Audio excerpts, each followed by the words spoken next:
Que tu inondes nos vies et que tu nous éclaires. Nous ne voulons pas marcher par nous-mêmes. Nous voulons marcher par ton esprit. Nous voulons être éclairés à nouveau. C'est pourquoi, Père, nous nous mettons à ton pied, à tes pieds maintenant. Viens manifester. Viens étendre ta main sur l'assemblée. Viens faire quelque chose de nouveau dans nos vies.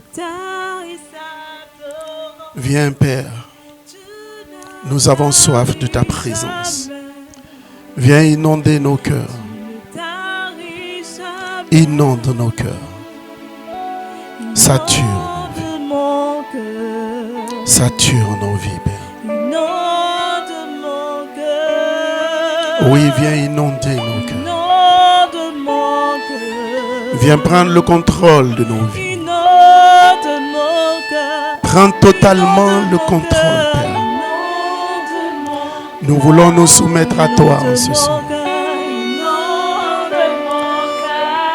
Nous voulons nous soumettre à ta présence.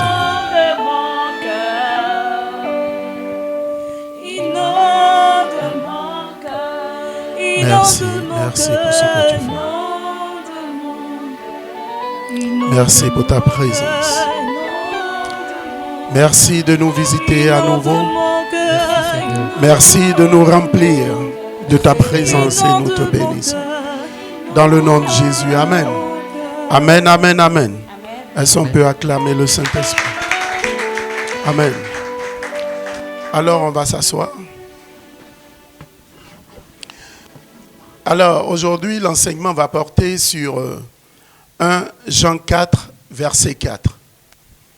1 Jean 4, verset 4. Et je lis, vous, petits enfants, vous êtes de Dieu. Et vous les avez vaincus parce que celui qui est en vous est plus grand que celui qui est dans le monde. Amen. Est-ce qu'on peut acclamer cette parole?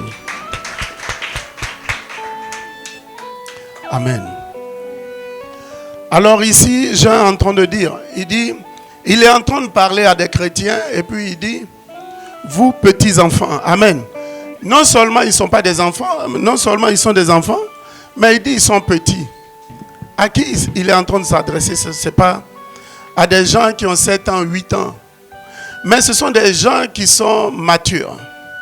Mais quand même, lorsqu'il s'adresse à eux, il parle de petits enfants. C'est comme on pourrait le dire, comme Paul le disait, les bébés spirituels. Amen. Alors, il est en train de parler à ces bébés spirituels et puis il dit, vous les avez vaincus. Amen.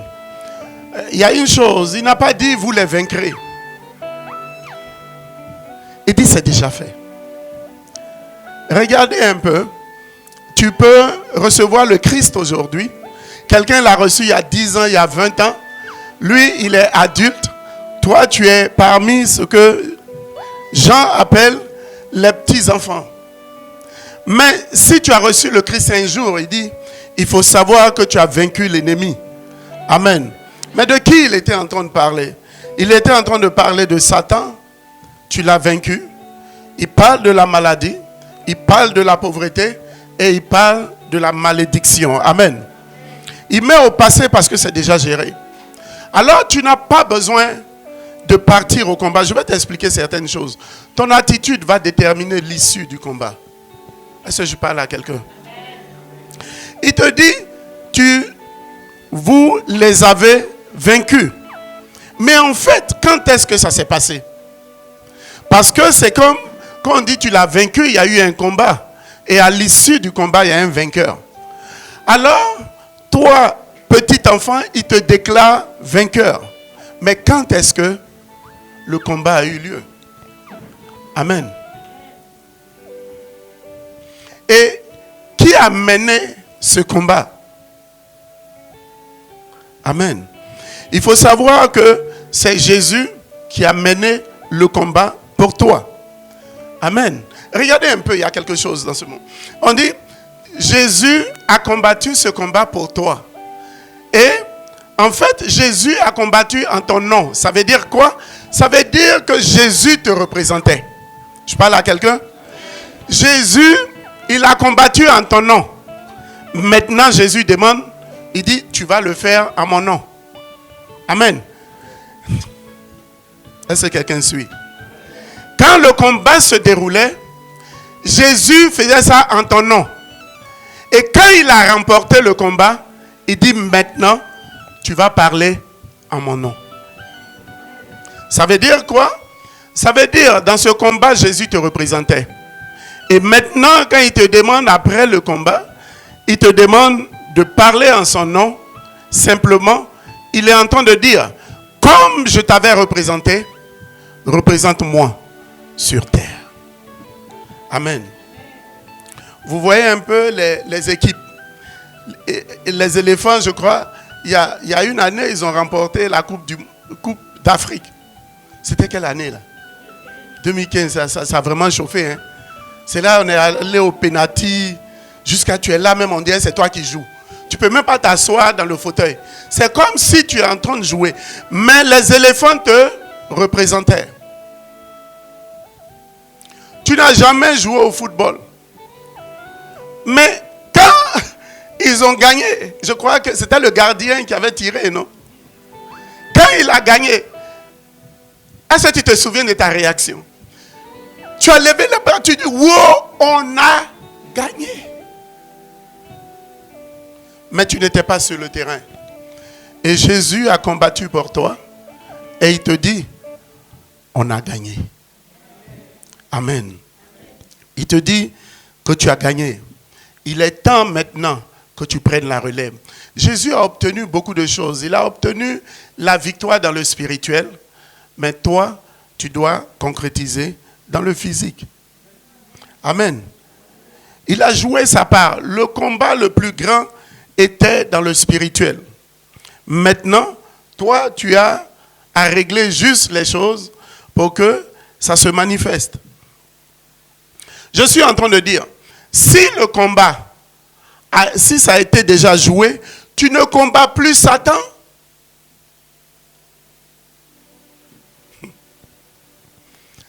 Ça vous dit quelque chose? Allons dans le camp de l'ennemi. Mais je cherche quoi si j'ai la victoire? Amen.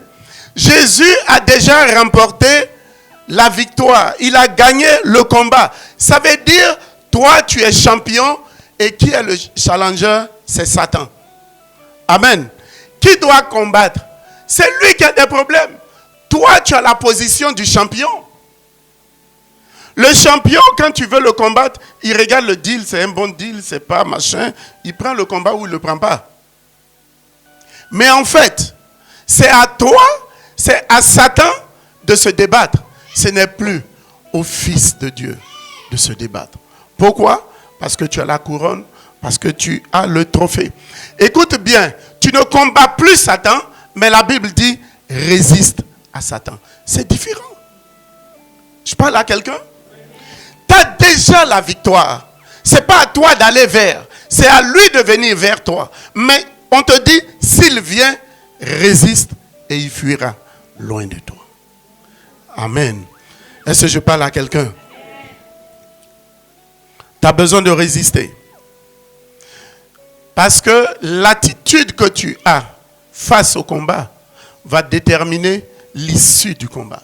Est-ce que tu pars avec une position de vainqueur? Tu as déjà. Amen.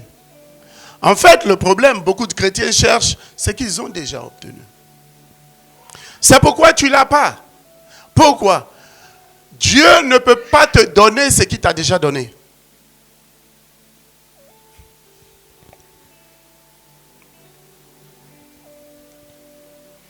Je suis en train de dire, la vie du chrétien, c'est de manifester ce qu'il a à l'intérieur de lui. C'est de faire en sorte que ce que le Christ a obtenu pour toi, que ça soit manifesté dans ta vie. C'est le combat que tu as. Mais tu n'as pas le combat. Ton combat, ce n'est pas contre Satan. Il est vaincu.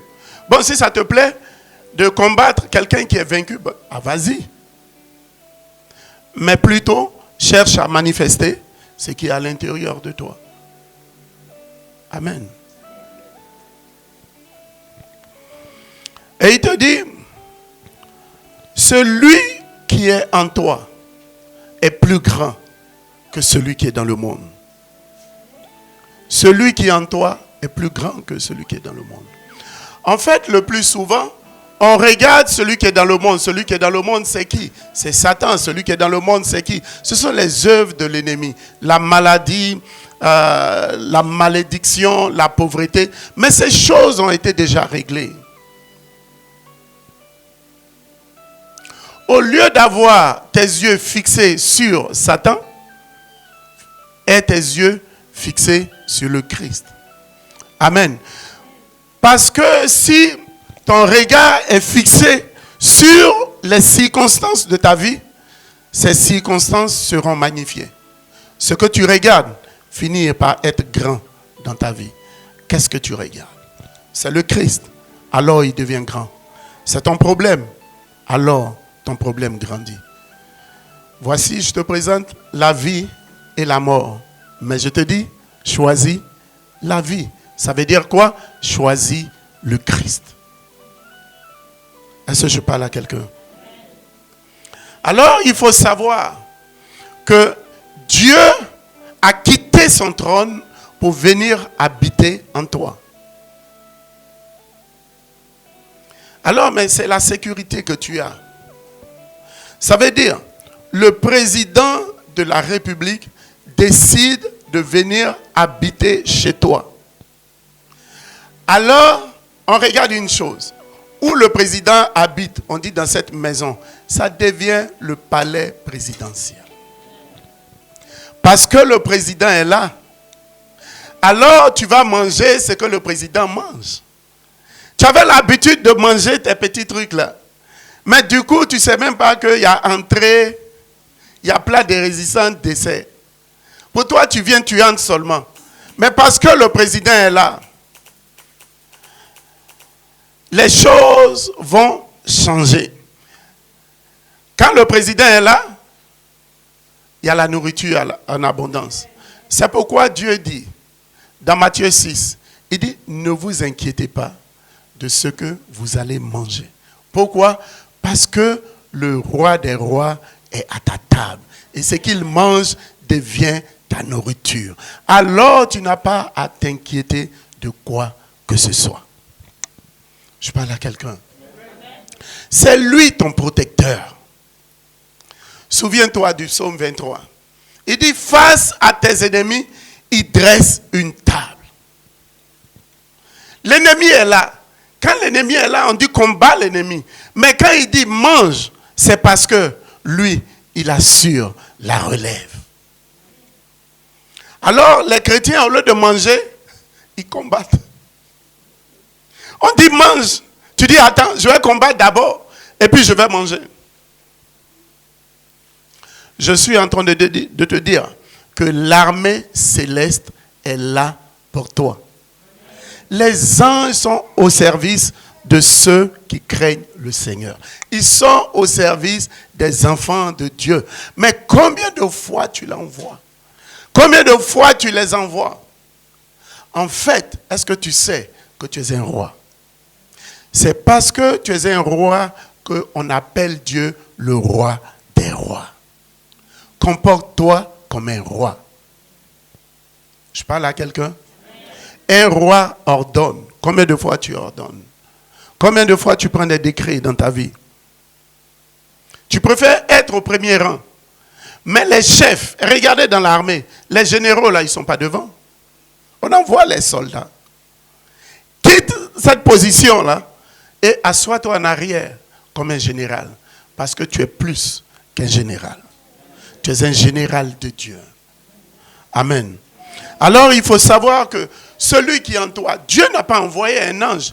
Dieu a pris habitation de ton corps, de ton esprit. Il est avec toi. Il est là pour te protéger. Il est là pour t'éclairer. Il est là pour te conduire. Amen. Mais regardez un peu les Hébreux quand ils sortaient d'Égypte. Quand ils sont arrivés devant la mer Rouge. Pendant que l'Éternel se manifestait dans une colonne de fumée ou de feu, qu'est-ce qu'ils faisaient? Ils sont là, ça veut dire la colonne était à côté d'eux.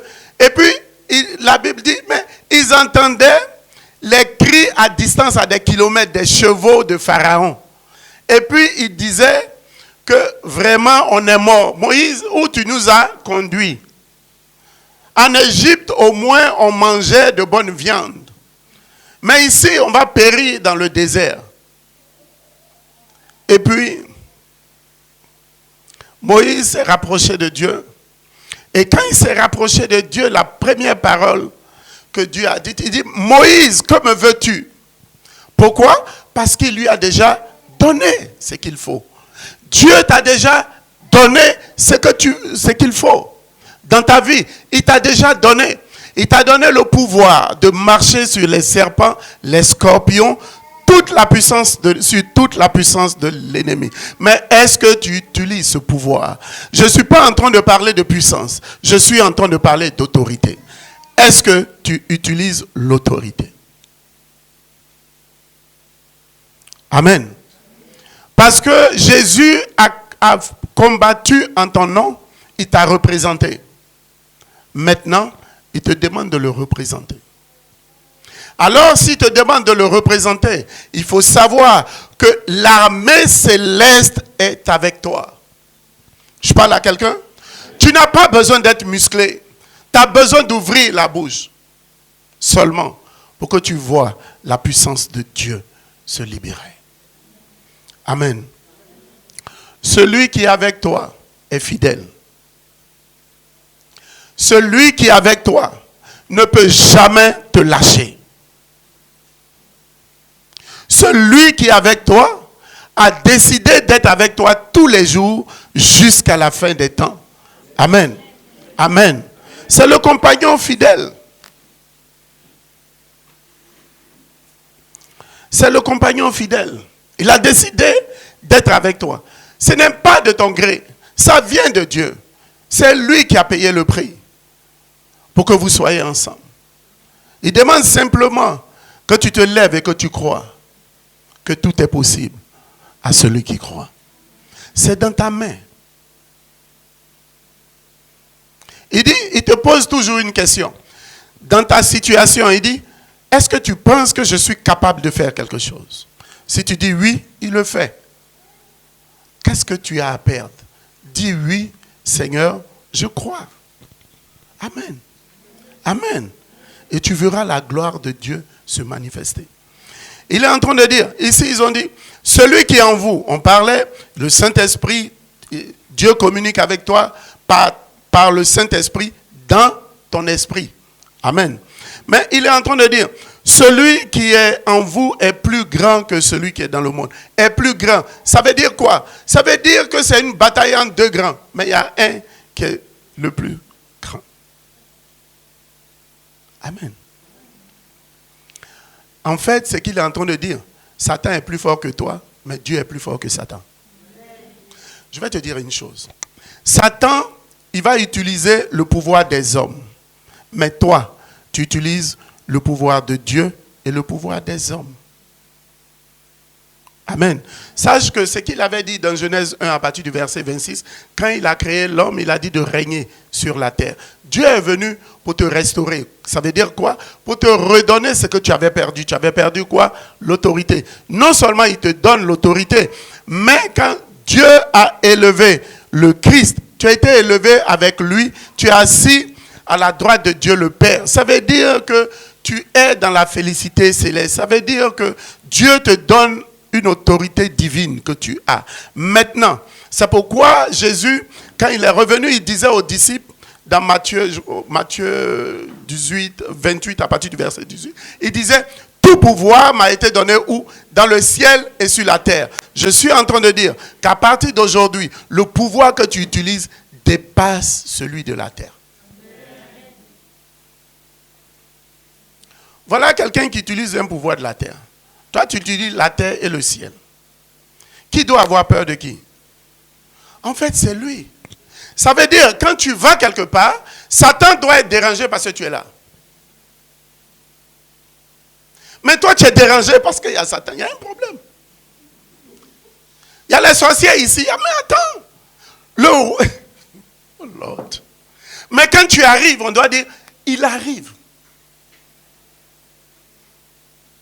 Et puis Saint-Michel, quand je viens, il te dit, mais on fait quoi? Amen. Amen. Alors, il faut savoir que Satan peut être plus fort que toi. Mais lorsque tu te connectes à la puissance divine, tu deviens plus grand que lui. Ta connexion fait la différence. Dis à ton ami, ta connexion fait la différence. Est-ce que tu as regardé même? Dis encore. On dirait toi-même, tu n'es pas convaincu. Toi-même qui parle. Parle à Air Force. Ta connexion. Amen. Alors, il faut savoir que on te dit que celui qui est en toi est plus grand que celui qui est dans le monde. Est plus grand que Satan et ses œuvres. Mais le Christ est venu pour détruire les œuvres du diable. Amen. Alors, une question, mais comment se fait-il que celui qui est en moi est plus grand que celui qui est dans le monde, et puis je vais de défaite en défaite? Amen. Il y a un problème. On te dit, il a vaincu Satan, mais Satan bloque ta vie. Soyons clairs. Il a vaincu la maladie, mais la maladie te fatigue. Il a vaincu la malédiction. Mais attends, toi-même tu regardes là, ça ne va pas? Il a vaincu la pauvreté. Mais il faut regarder bien, on dirait que tu es camarade avec lui. Mais comment se fait-il que des choses ont été obtenues et la parole de Dieu est vérité? Amen. Ça ne va pas changer. C'est toi qui as besoin de changer. Tu as besoin de laisser la parole de Dieu transformer quoi? Ton intelligence. En fait, pourquoi tu as obtenu la victoire, mais tu ne manifestes pas la victoire? Il y a une différence. Jésus a obtenu la victoire pour toi. Mais la manifestation de la victoire dépend de toi. Amen.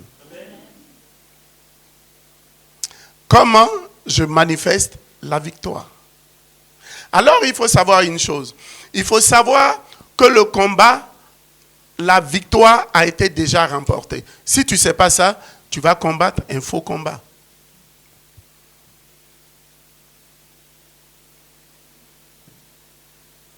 Amen. Et si tu sais qu'il a été dépouillé à la croix, alors tu le traites comme tel. Te fatigue, petit sorcier, je te commande au nom de Jésus, je dis dégage. Quand tu dis au nom de Jésus, tu es en train de lui dire, attends, celui qui te parle, c'est même pas le modérateur, mais c'est le représentant du Christ. C'est ça, ça veut dire, au nom de Jésus. Tu viens, tu dis, le représentant du Christ te parle. Il dit, dégage. Waouh. C'est fini. Il va dégager pourquoi? Parce qu'il y a l'armée céleste pour prendre la relève. Mais vous savez, quand tu vas dire à Satan de dégager, ou bien si c'est pour une maladie, tu dis dégage, mais c'est quand tu dis dégage, ça te fait plus mal. En fait, il est en train de traîner tes pieds, les pieds. Et puis tu vas regarder, mais j'ai prié pour mon pied. J'ai dit, hey, douleur, pars. Et puis c'est là, ça devient fort. Tu dis, Maintenant, la deuxième chose, tu dis, mais est-ce que ça marche même? Est-ce que j'ai bien prié? Il t'a eu. Pourquoi? Parce que tu auras toujours la victoire quand il n'y a pas de doute dans ton esprit. Alors, Satan va s'arranger pour créer des doutes dans ton esprit. Tu dis pas au nom de Jésus. Il faut savoir que c'est fait. Ça te fait mal, tu dis tu vas t'aligner maintenant. Pourquoi? Parce que j'ai déjà parlé. Amen. Je vous avais raconté, c'était le dimanche dernier, je vous avais parlé de ce gars qui avait la tuberculose. On vient, on fait un examen de poumon, la radio, on voit que son poumon est affecté. Il dit, j'ai prié et je suis guéri. Et puis le médecin regarde, il dit, mais regarde, tu ne vois pas clair? Regarde, les poumons sont détruits. Il dit, je suis guéri, prends encore. Le médecin prend encore, il dit, mais tu ne vois pas, les poumons sont détruits. Il dit, votre machine ne marche pas bien. Il dit, comment? Mais ça marche bien. Voilà ce que les résultats. Il dit, non. Moi, je suis guéri. Il dit, prends encore. Le type dit, non, on ne peut pas. Il dit, qui paye? C'est moi? Il dit, oui. Il dit, prends encore. Il faut une troisième fois. Il dit, c'est la même chose. Il dit, non, il y a quelque chose qui ne va pas. Définitivement, vous devez changer votre appareil. Les gens disent, non, mais écoute, on ne peut pas changer. Mais c'est toi qui as un problème. Il dit, prenez encore. On vient, on prend encore. On dit, monsieur, c'est la même chose. Regarde, les poumons sont détruits. Il dit, ça ne peut pas être détruit. Pourquoi? Parce que la Bible dit, tout ce que je demande en priant, de croire que je l'ai reçu, et je verrai cela s'accomplir. Donc, je sais que mes poumons fonctionnent correctement, qu'ils ne sont pas détruits. Pourquoi? Parce que j'ai prié et je crois que mon Dieu est fidèle. 5e fois, il dit, faites encore. On prend, on regarde, les poumons sont devenus normaux. Est-ce que quand tu pries, tu reposes sur la parole de Dieu? C'est là que l'ennemi finit par t'avoir. On te dit qu'il a vaincu la maladie. Mais est-ce que tu reposes sur Ésaïe 53 à partir du verset 4? Pas cette maître sûr, tu es guéri. Est-ce que tu te lèves là-dessus? Et tu dis, je suis guéri. C'est à ton corps de s'aligner. Ce n'est pas à ton esprit de s'aligner. Quand il te dit, je me suis fait malédiction à la croix, Galates 3, à partir du verset 13. Est-ce que tu crois encore qu'au village, on est capable de te bloquer? Parce que tout ce qu'il faut repose sur des pactes. Mais ça a été levé parce qu'un sacrifice plus élevé a été fait pour toi.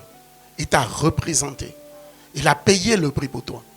Alors si dans la famille on adore des choses, on fait des choses, il faut savoir que le Christ est venu et puis il dit, ben pour toi, je paye le prix. Alors tu es libre. Et quand tu le reçois, tu es né de nouveau. Ça veut dire quoi? Il te coupe de ta famille de sang. Et tu n'es pas né de l'homme, tu es né du sang. Jean 1, à partir du verset 11. Pour tous ceux qui l'ont reçu, il lui a donné le pouvoir de devenir enfant de Dieu. Ils sont nés ni de la chair, ni du sang, mais de la volonté de l'homme. Il faut savoir que tu es une nouvelle création. Il y a des choses qui affectent l'ancienne création. Et il y a d'autres choses qui ne peuvent pas toucher la nouvelle création. Tu fais partie des intouchables. Est-ce que je parle à quelqu'un? Tu fais partie des intouchables. Jésus a réglé le prix pour toi. La pauvreté a été prise en compte. Waouh! Mais sur quel verset tu te lèves et tu proclames que mon Père a déjà obtenu? Tu sais quand on te dit quelque chose, quand on te dit que cette maison t'appartient, il y a le titre foncier. Et ton titre foncier, c'est quoi? C'est la parole de Dieu. C'est ce verset que tu dois proclamer. C'est la preuve que tu es libre. Alors quand l'ennemi te fatigue, tu dis, écoute, voici la preuve. Tu dégages de ma vie au nom de Jésus. Amen. Alors je veux simplement te dire que tu as déjà la victoire. Ce n'est pas parce que tu vas aller pour, ben tu l'as, tu as la victoire. Ce n'est plus à toi de combattre. C'est à l'ennemi de combattre et toi de reposer en Christ. Ta victoire, c'est dans le repos en Christ. Parce qu'il a combattu pour toi. Il dit, j'ai vaincu le monde. Alors toi aussi, tu vaincras le monde. Et c'est fait. Et il faut savoir que maintenant, tu fais partie de la classe des vainqueurs, de la classe des élites, de la classe des champions, de la classe des leaders. Tu fais partie d'une autre catégorie. Il faut savoir que tu ne fais plus partie des autres. Tu fais partie des uns. Parce que quand tu reçois le Christ, il te transpose du royaume des ténèbres au royaume de la lumière. Est-ce qu'on peut acclamer le Saint-Esprit?